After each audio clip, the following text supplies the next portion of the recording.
Hello बच्चों, good morning. देखिए, हम लोगों ने जो है इलेक्ट्रोड और इलेक्ट्रोड विभव को कंप्लीट कर लिया था। अब आगे देखिए, अगली हेडिंग डालिए।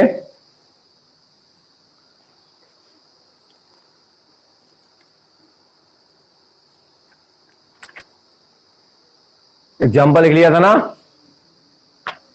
एग्जाम्पल मैंने बोला था जिंक वाला, ठीक है ना, लिख लेना जिंक वाला। अब लिखिए हेडिंग, इलेक्ट्रोड विभव के प्रकार।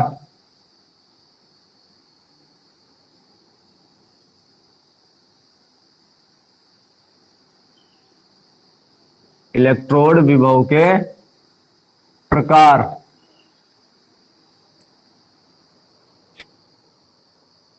नंबर 1 है इलेक्ट्रोड विभव के प्रकार। प्रकार को पहले थोड़ा लिख लीजिए। इलेक्ट्रोड की प्रकृति के आधार पर इलेक्ट्रोड की प्रकृति के आधार पर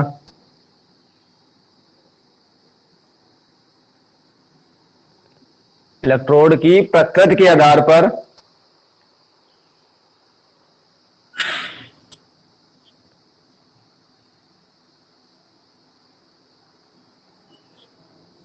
इलेक्ट्रोड विभव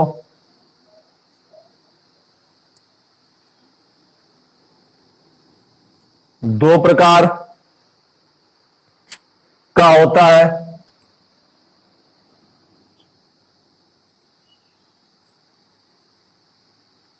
दो प्रकार का होता है।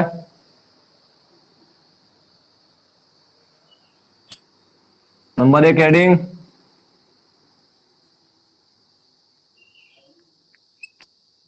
ऑक्सीकरण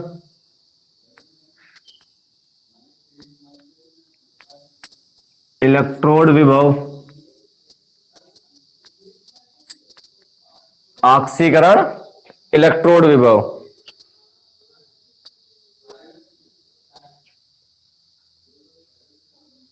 हो गया। चलिए, आपको हेडिंग के नाम से क्लियर हो रहा है, लिखा हुआ है ऑक्सीकरण, मतलब ऑक्सीडेशन हो। कहां पे? इलेक्ट्रोड के ऊपर अगर ऑक्सीकरण हो रहा है तो ऑक्सीकरण इलेक्ट्रोड विभव कहलाएगा, और अगर अपचयन हो रहा है तो वो अपचयन इलेक्ट्रोड विभव कहलाएगा। आपने कल देखा था, मैंने आपको दिखाया था, यहां पे मैंने एक रॉड ली थी, एक छड़ ली थी। इस क्षण को हम लोग इलेक्ट्रोड बोलते हैं Zn के, और इसके अंदर ZnSO4 भर रखा था। तो Zn क्या करता है? दो इलेक्ट्रॉन दान करके Zn2+ में कन्वर्ट हो जाता है। तो आप देख रहे हो यहां पर इलेक्ट्रॉन दान कर रहा है, यानी कि ऑक्सीकरण हो रहा है। ऑक्सीकरण हो रहा है यानी कि इसके इसके विभव को हम लोग क्या बोलेंगे? ऑक्सीकरण इलेक्ट्रोड विभव बोलेंगे। बात क्लियर हो गया ना? अब मैंने आपको एक कॉपर वाला एग्जांपल दिखाया था। ये Cu था, इसके अंदर CuSO4 भरा था, तो इसके अंदर जो है Cu2+ वही दो इलेक्ट्रॉन ग्रहण करेगा और Cu में कन्वर्ट हो जाता है। तो ये बोलते थे हम लोग रिडक्शन, अपचयन हो रहा है, तो इसको बोलते हैं अपचयन इलेक्ट्रोड विभव। यानी कि अगर किसी इलेक्ट्रोड में क्या हो रहा है? ऑक्सीकरण हो रहा है तो ऑक्सीकरण इलेक्ट्रोड विभव। अगर किसी इलेक्ट्रोड पर अपचयन हो रहा है तो उसे अपचयन इलेक्ट्रोड विभव कहते हैं। जैसा नाम वैसा ही डिफिनेशन बेटा है, बिल्कुल। तो डिफिनेशन है, जब इलेक्ट्रोड पर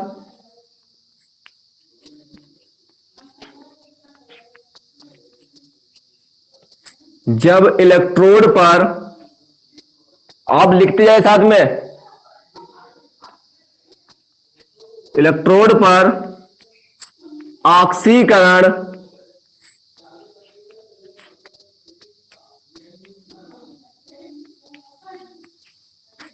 अभिक्रिया होती है, जब इलेक्ट्रोड पर ऑक्सीकरण अभिक्रिया होती है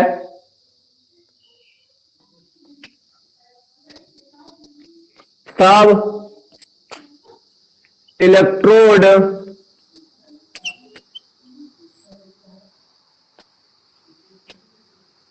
तथा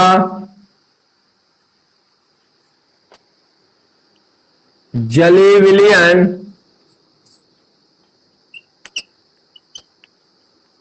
के मध्य एक विभवांतर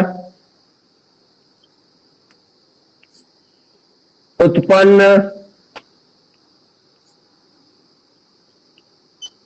होता है।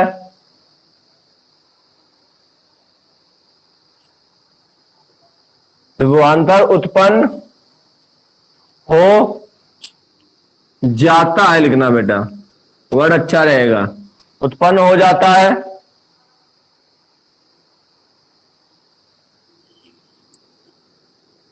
इसे ऑक्सीकरण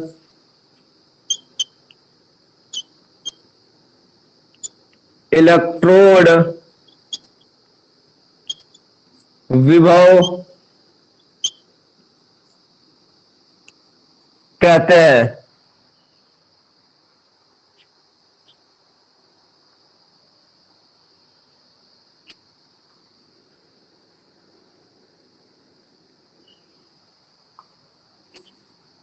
कोई मेटल है हमारे पास जो n इलेक्ट्रॉन दान करती है और अपने ऊपर n प्लस बनाती है। जैसे एग्जाम्पल में दे रहा हूं, Zn 2 इलेक्ट्रॉन दान करती है, तो आप देखोगे 2 इलेक्ट्रॉन दान कर रही है इसलिए 2 प्लस बनाएगी। तो n का मतलब होता है दान किए गए इलेक्ट्रॉनों की संख्या या ग्रहण किए गए इलेक्ट्रॉनों की संख्या। ठीक है, नोट कर लीजिए इतना।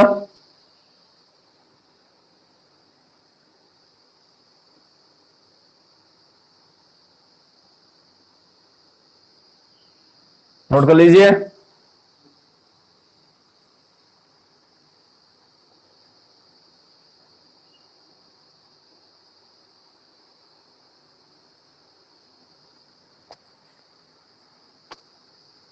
नोट हो गया, चलिए आगे देखिए।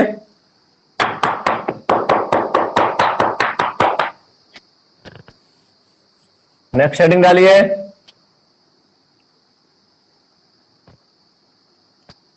अपचयन रिडक्शन इलेक्ट्रोड विभव। जब इलेक्ट्रोड पर अपचयन अभिक्रिया होती है तब इलेक्ट्रोड तथा जलीय विलयन के मध्य एक विभवांतर उत्पन्न होता है या हो जाता है। इसे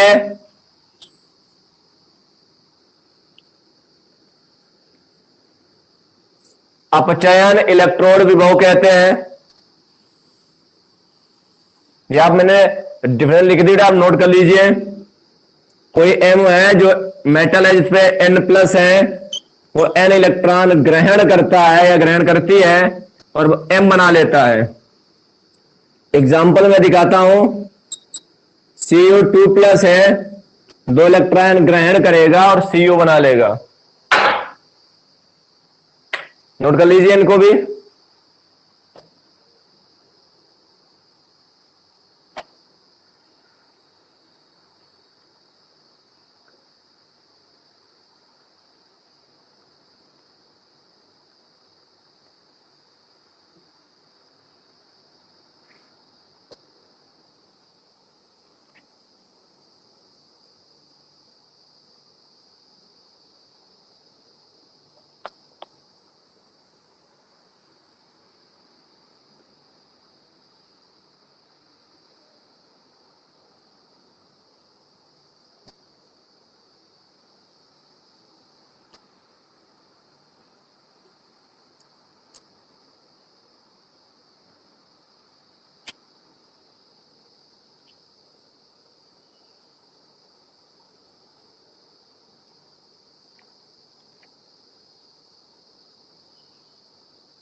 हो गया, चलिए मिटा दें इसको।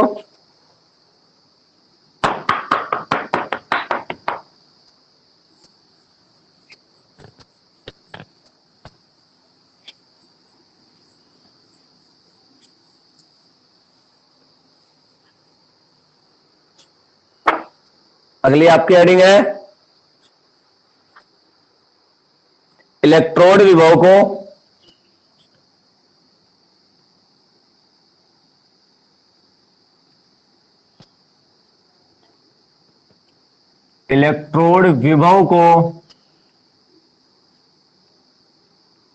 प्रभावित करने वाले कारक, इलेक्ट्रोड विभव को प्रभावित करने वाले कारक। डालिए इलेक्ट्रोड विभव को प्रभावित करने वाले कारक।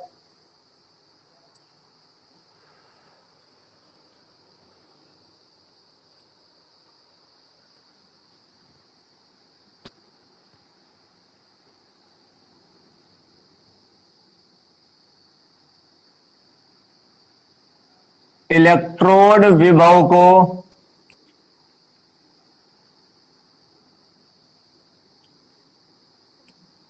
निम्न कारक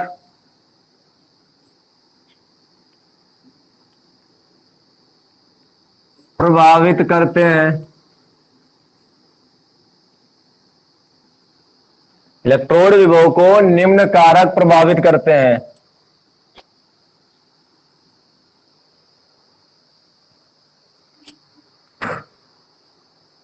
हो गया, चलिए पहली हेडिंग है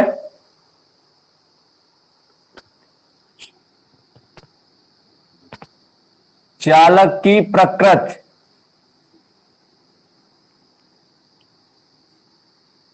कि आप चालक कौन सा ले रहे हैं। आप लोगों को पता है कि एल्यूमिनियम के तार में जब विद्युत प्रवाहित की जाती है तो इतनी अच्छी प्रवाहित नहीं होती जितनी अच्छी कॉपर के तार में होती है। पता है ना आप लोगों को। आपने देखा होगा कि विद्युत का जो है बहुत ही अच्छा जो चालक कहा जाता है वो कॉपर कहा जाता है। इसलिए जो भी तार होते हैं वो कॉपर के कहते हैं अच्छे होते हैं और एल्यूमिनियम वाले बेकार होते हैं। तो ये चालक की प्रकृति है। तो किस चालक की प्रकृति अच्छी है? कॉपर की। तो कॉपर का इलेक्ट्रोड लोगे तो वहां पे जो है हमारा इलेक्ट्रोड विभव अच्छा खासा उत्पन्न होगा, अधिक होगा कह सकते हैं, आपकी लैंग्वेज में अधिक होगा। चालक की प्रकृति में लिखिए धातु का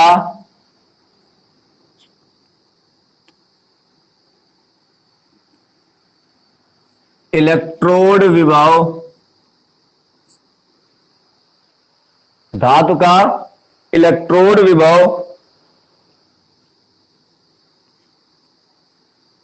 चालक की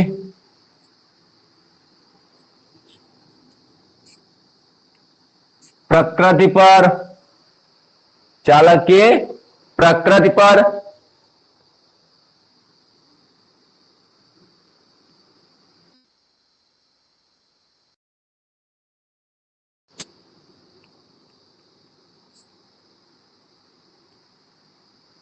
निर्भर करता है।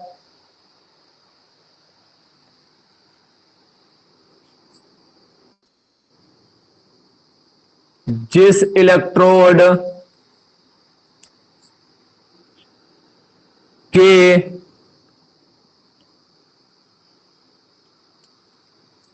विद्युत चालकता, जिस इलेक्ट्रोड की विद्युत चालकता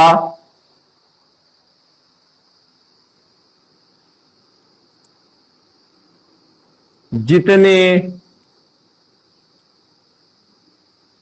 अधिक होगी, जितनी अधिक होगी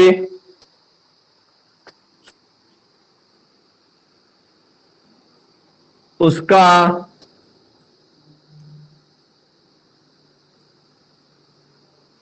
इलेक्ट्रोड विभव उतना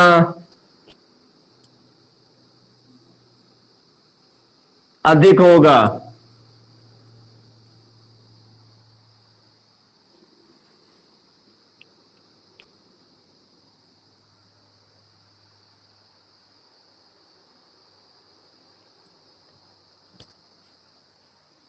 सेकेंड हेडिंग है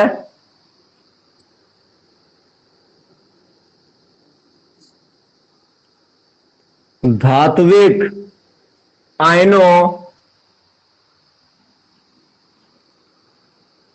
आयनों की विलयन में सांद्रता। ठीक है बेटा, आप लोगों ने कहा बैटरियों में जो बड़ी बड़ी बैटरियां आती हैं, बड़े बड़े बैटरा आते हैं, उसमें जो है सल्फ्यूरिक अम्ल डालते हैं, यानी कि अब कह सकते हैं थोड़ी सी मात्रा में हो या अधिक मात्रा में हो, तो वहां पे जो है थोड़ी सी मात्रा में सल्फ्यूरिक अम्ल डालते हैं। अब उस थोड़ी सी मात्रा में कम से कम 5% जो है आपका सल्फ्यूरिक अम्ल रहता है, बाकी जो है पानी रहता है। तो आजकल जो है H2SO4 यूज ही नहीं करते हैं, वो आश्रित जल का उपयोग करते हैं। आश्रित जल मतलब पानी को पहले गर्म करते हैं, उसकी जो वेपर बनती, जो वाष्प बनती है, उसको ठंडा करते हैं। उस वाष्प को ठंडा करने के बाद जो लिक्विड प्राप्त होता है उसको बोलते हैं आश्रित जल। वही आश्रित जल जो है आपका बैटरियों में डाला जाता है, बैटरियों में डाला जाता है। ठीक है, तो H2SO4 का उपयोग करते थे, थोड़ी सी मात्रा में डालते थे, मिलाते थे। तो अगर वही हम शांत सल्फ्यूरिक अम्ल लेते हैं ना, कि प्योर लेते हैं पूरा, तो उसमें इतनी अच्छी विद्युत प्रवाहित नहीं होती। ठीक है ना, सांद्रता तो कॉन्सेंट्रेशन नहीं होना चाहिए, तन होना चाहिए। तो जितना अच्छा तन होगा, देखिए अभी हम लोगों ने इलेक्ट्रोड लिए थे और इलेक्ट्रोड में जिंक डाला था, तो जिंक ले रहे थे, जिंक का इलेक्ट्रोड, तो जिंक सल्फेट ले रहे थे, लवण, तो उसका जली विलयन ले रहे थे। तो तन होना चाहिए, जितना बढ़िया तन होगा वो उतना अच्छा ही इलेक्ट्रोड विभव उत्पन्न करेगा। ठीक है ना, तो लिखिए इसमें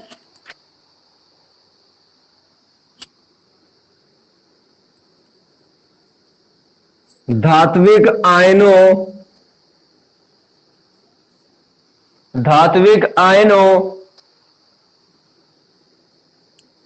की विलयन में सांद्रता, धात्विक आयनों की विलयन में सांद्रता बढ़ने पर आयनन की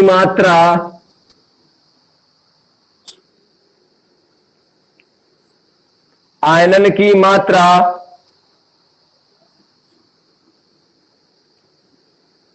घटती है।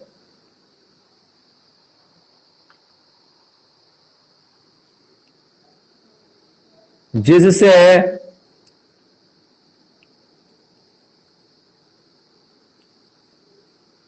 इलेक्ट्रोड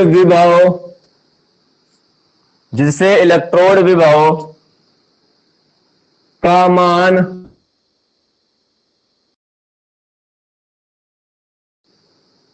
घटता है।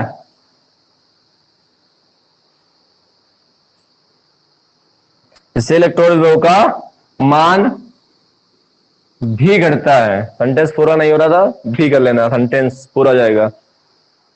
भी घटता है, ठीक है ना, नोट कर लीजिए।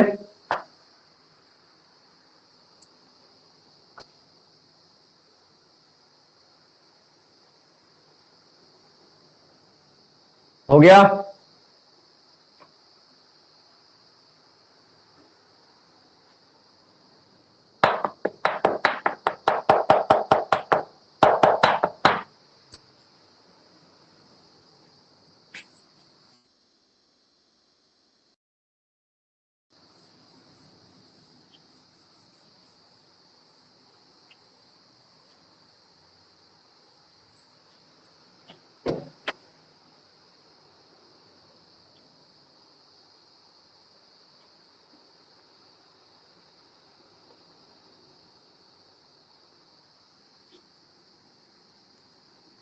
थर्ड है ताप,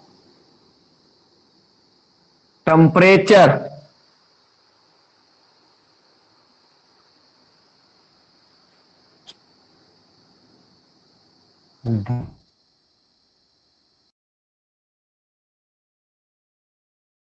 इलेक्ट्रोड विभव ताप पर भी निर्भर करता है।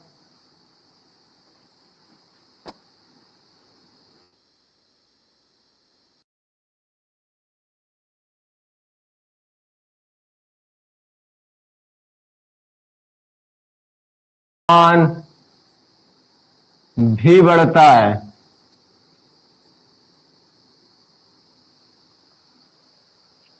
नोट कर लीजिए।